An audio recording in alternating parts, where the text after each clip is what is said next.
the utilities. I can separate that So out we if that's really, something so you we want. really don't know, because usually it always is a big loss, and we're not really seeing that if we, if it's separated. Understood. From other associations, sometimes if a laundry room is a loss, it doesn't necessarily mean that the association as a whole wants to get rid of it. As far as changes on a cost standpoint of how much revenue needs to be earned to cover all of those, I can separate those out. Good idea. Okay.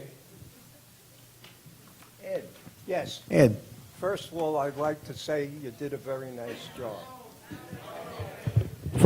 Ed Grossman, first of all, I'd like to say you did a very nice job, and the explanation is coming across very well. I only have one question. I'm not interested in, and maybe I'm reading it wrong. a little closer to the mic, Ed. There's one section which I've been turning and turning that went up $200,000. What's the line? I'm looking for it. Oh, okay. If you give me 1 second. Because I turned the page. Why don't you let this gentleman go first? And I'll- Okay. That Morning, Les? sir. Who is that? Les Rifkin? Les Rivkin, Stratford J. Hi. Investigation information is based on readily available public information.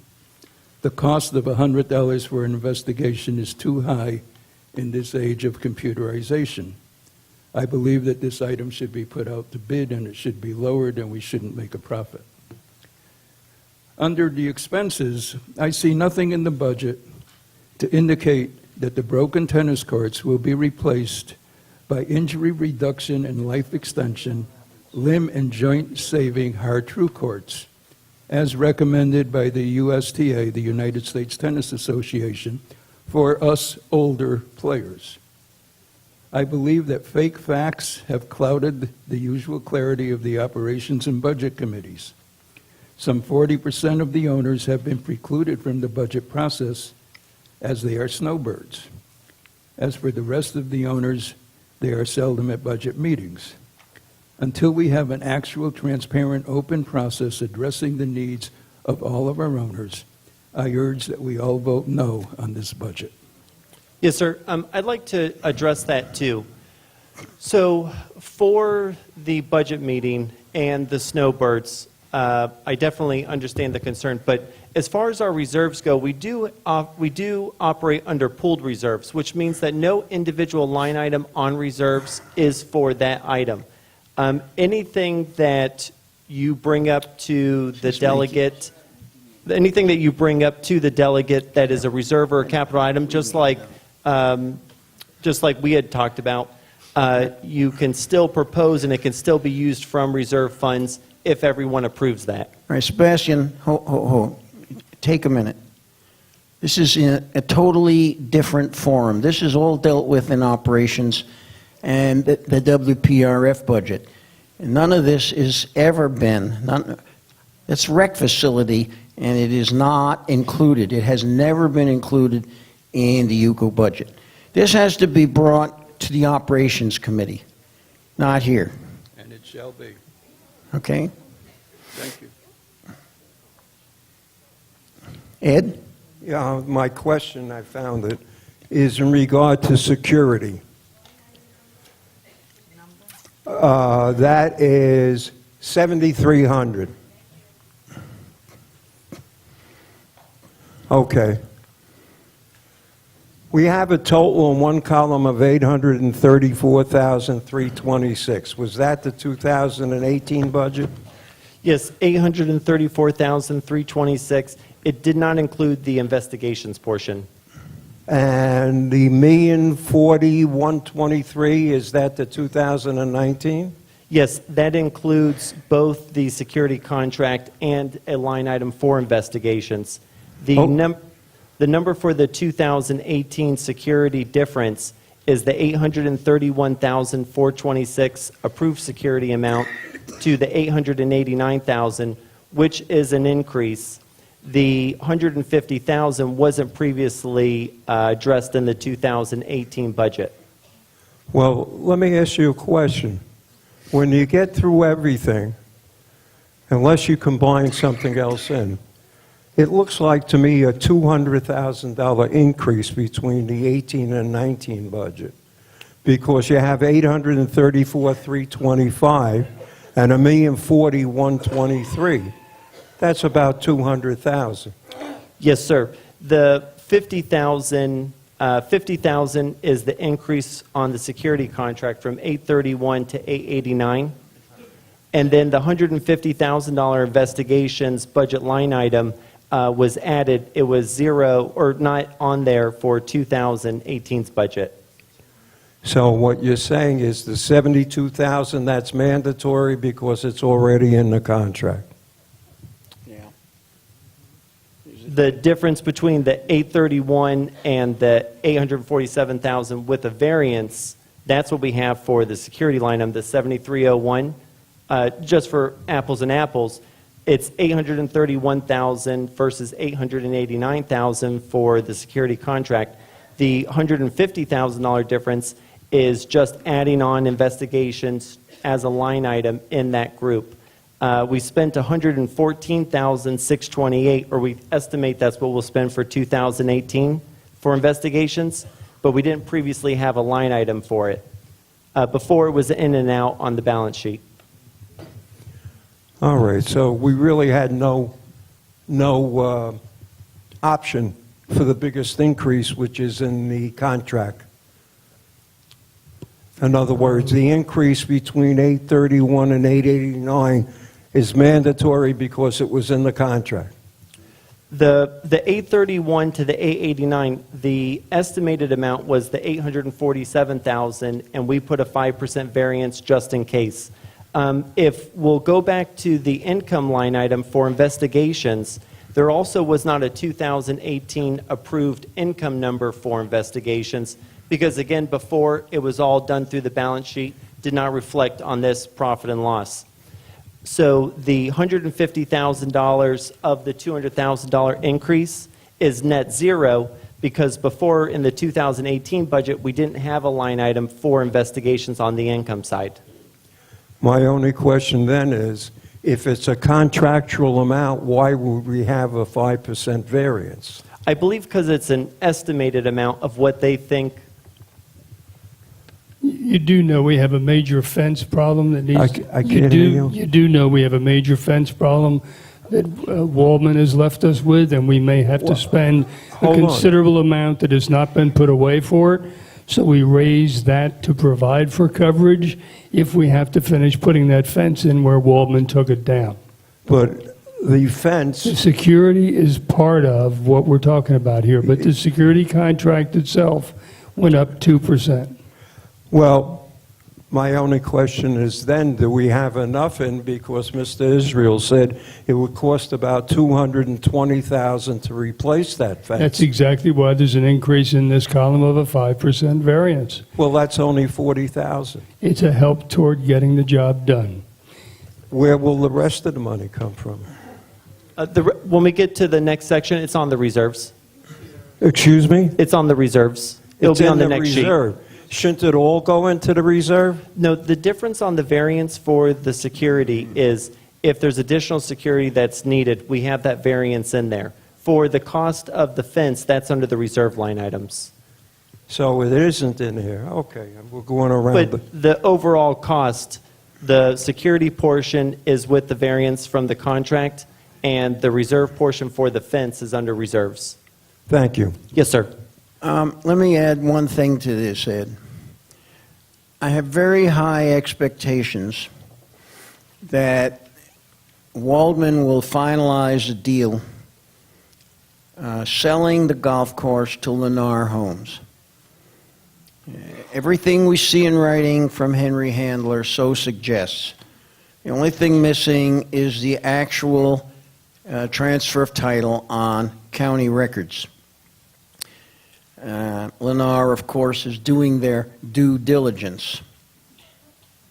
At high hopes that we might get Lennar to replace all the fencing that needs to be put in place, in which case we won't be expending these funds. This was a tricky line item to come up with.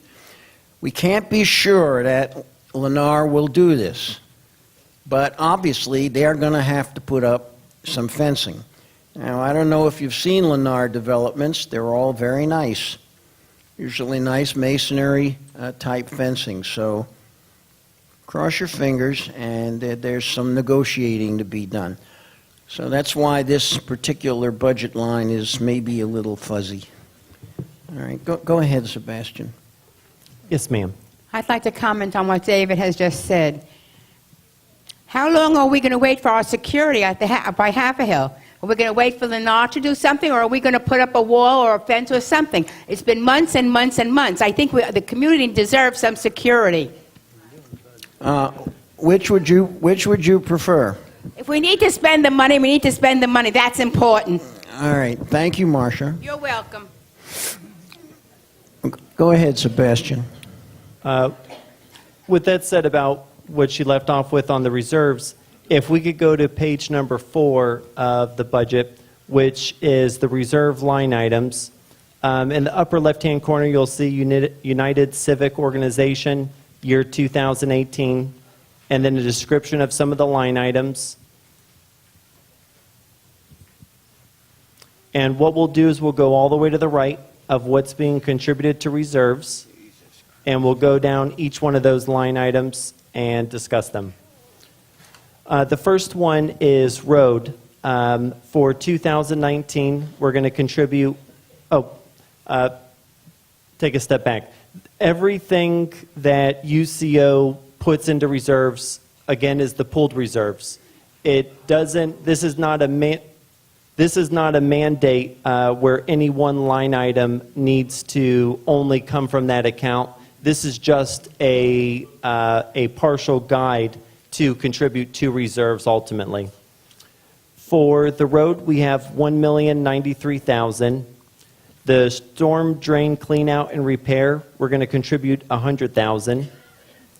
Under the fencing, we're going to contribute $137,500.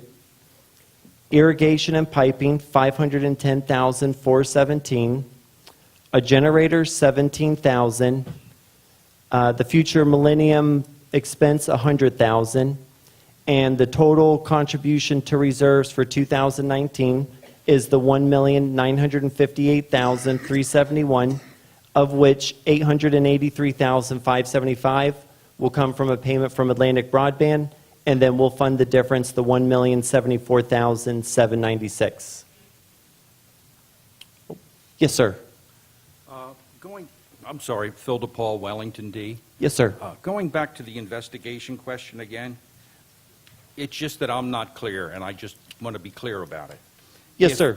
If we're charging $100 per investigation, and the company that does the search for us charges less, and I know we have to have a cushion,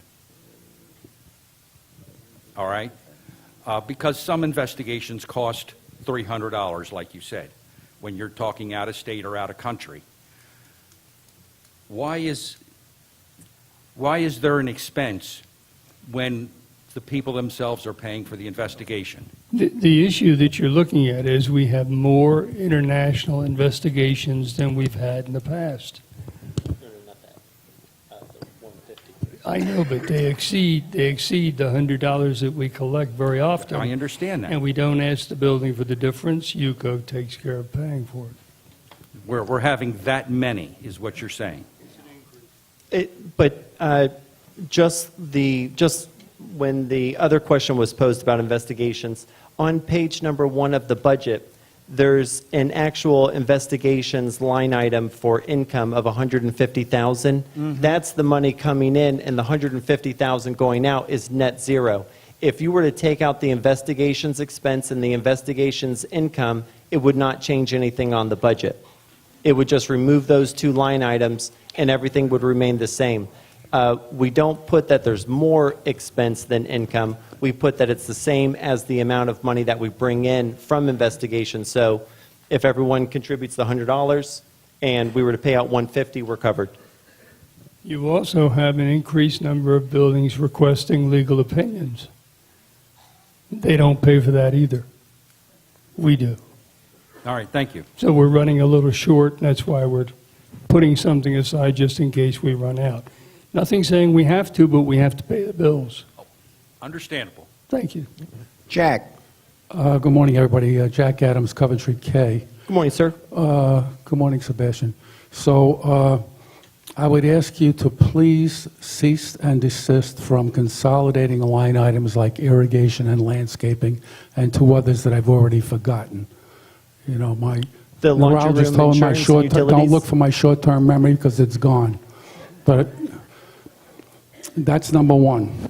Number Well, two. just to address number one, so just like was brought up before about splitting up the utilities and the insurance portion from the laundry room, I have no problem doing that. I thought it would make things a little bit easier, but if the people don't want that, I don't have to keep it that way, and it's the same amount of work either way, so I don't mind doing that.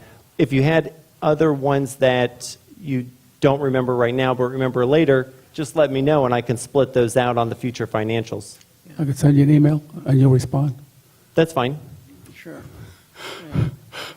Yeah, generally, our residents do appreciate as fine a split out as you can make it, so you can see where your money's going.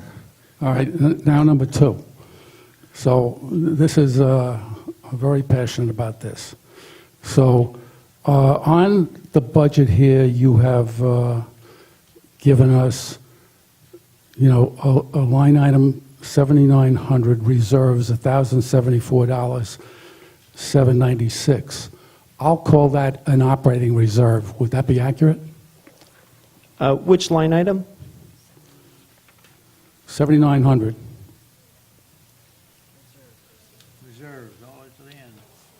I'm going to call that an operating reserve because that's coming out of operating funds. Would that be accurate? No. So the contribution to reserves isn't operated in general, it's capital in nature. So the amount of money that's being contributed to reserves is for capital. I'm not asking where it's going. I'm asking where it's coming from. Is it coming comes Is it coming from current income or is it coming from the gateway fee? It comes from association dues. It's that's operating income. No. The operating income would be our UCO reporter, investigation fees, installation luncheon, rental income, gate passes, laundry income, a portion of the general ambulance, cable, irrigation, security, transportation. Any amount of the association dues that contribute to reserves isn't operating because it's coming from all of the operations. Associations and nonprofits operate a little bit differently to where the expenses are first calculated and then the portion that needs to be brought in is then calculated. For the association dues that come in, they're not necessarily for operating, they're for a myriad of things. So if you need to put money away for a new roof or anything that needed to happen that was capital in nature, it would still come from association dues, not necessarily operating. Okay, I'll take that and move on. Yes, sir. I think it's operating money, but whatever. So the real issue is, I would appreciate seeing a breakdown between the gateway reserve and what I call operating reserve, whatever title you want to give it, if you find a more appropriate title, I'm more than happy to listen to that. But I'm standing here today as an alternate delegate, most of the time as a unit owner. But when I read the financial reports, I would like to know if, at the end of the year, when I look at the financial reports, and I look at the income, and I look at the expenses, I'd like to know if these expenses are coming from what I call the ordinary income generated during the year, or if they're coming out of the gateway fee. Because I think all of us should be concerned, are we living off of the gateway fee, and to what extent are we living off the gateway fee each year? I think I understand what you're looking for. If we, just like we portrayed the reserve balance, if anything were to be paid from the reserves, you would want that spelled out. Yeah, I'd like to know. You know, correct me if I'm wrong, like last year, and apparently it's not part of this budget. The budget, UCO budget was subsidized by 300,000, whatever the number was, that came out of the gateway fee. So some money went in. I called it operating reserve. You explained differently. And then there was a credit from the gateway reserve. Correct? Yes. So it's important for people to know these reserves. What's that? Some people are getting impatient, you know. Yeah, well, I try to understand these financial statements, and if you're getting tired of listening to me, I'm sorry. Jack. Because everything in these financial reports is the most important thing is how the reserve money is getting moved around. And I haven't been able to figure it out. Jack, the issue is nothing in the final two payments from Atlantic Broadband is going anyplace but in reserves. If you look at Yeah, the but budget... it's all one and big we reserve finish- fund, so let nobody me- ever knows whether it's coming, where's the reserves coming from. Let me finish, please. You asked a question. If you want an answer, you need to listen to it. Both of the final two payments are going into reserves because we have a $15 million budget to fund replacing roadway in 10 years. We need to fully fund that. If we don't, your payments are going to go up. People should know the I just difference think- between a gateway reserve fund and the other reserve fund. We don't have- It should be differentiated. Thank you don't- very much. Okay. Just to say, just 2 seconds. Any of the reserve money that were to come out of the reserve account is still reported on our monthly delegate meetings. That was a recommendation that was brought up, I believe, in 2017. And I added those line items on there so you could see the reserve number every month. And if there were any changes, we discussed last year that we would put those line items on there so that way you would be able to see it. So if we were to pay, spend $100,000 on a fence, it would be listed on that monthly delegate meeting so that way you'd be able to see that that money came out. All right. Dr. Handelsman. First, a question for Sebastian. Yes, sir. Do you follow the recommendations of the Budget Committee? Yes. Oh. Then a question for perhaps Mr. Israel. Would many of these questions that have arisen today be better handled by a Budget Committee meeting rather than this open session? We have had our budget committee meetings, 3 of them. and you're kind of getting the distilled product. Sebastian is doing his best to present this. So unless there's something really radical, we see no reason to go back to the Finance Committee. And I haven't heard anything particularly devastating as yet. If we could move along, I want to point out we have 143 signed-in delegates. And we have a quorum, but the quorum goes up this month. It's a very slim quorum. And we really need to get along with Sebastian's presentation and calling for the vote. All right, Eddie? There's a hand up there. We have a hand?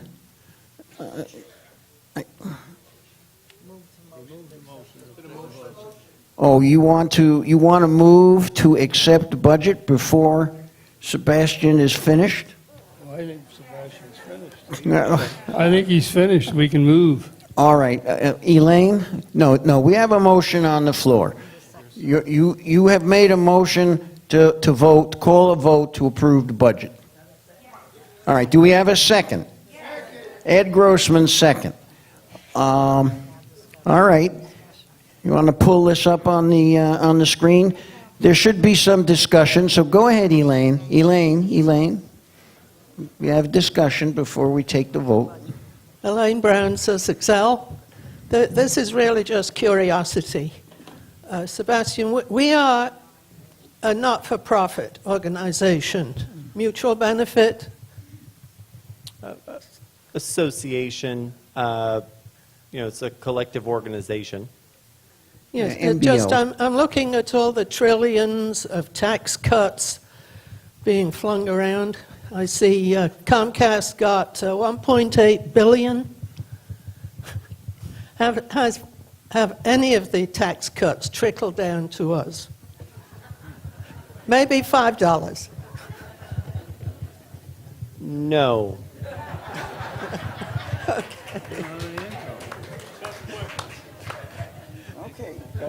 The question is, did we benefit from any of the new Trump tax cuts? And the answer seems to be no.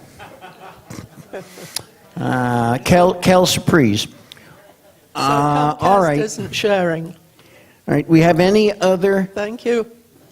discussions on this matter? All right. So why don't we call the vote? Press 1 for yes and 2 for no, and 3 for abstain.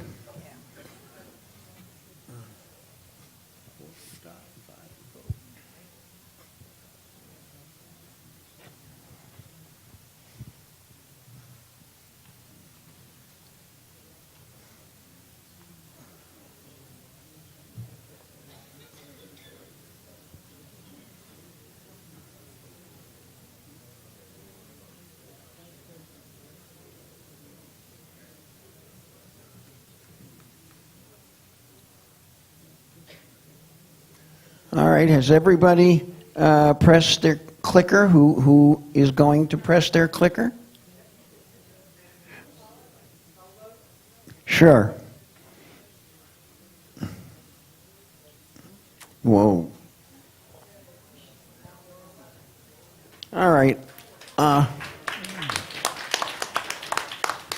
The budget has been approved, and I want to thank Sebastian and Ed really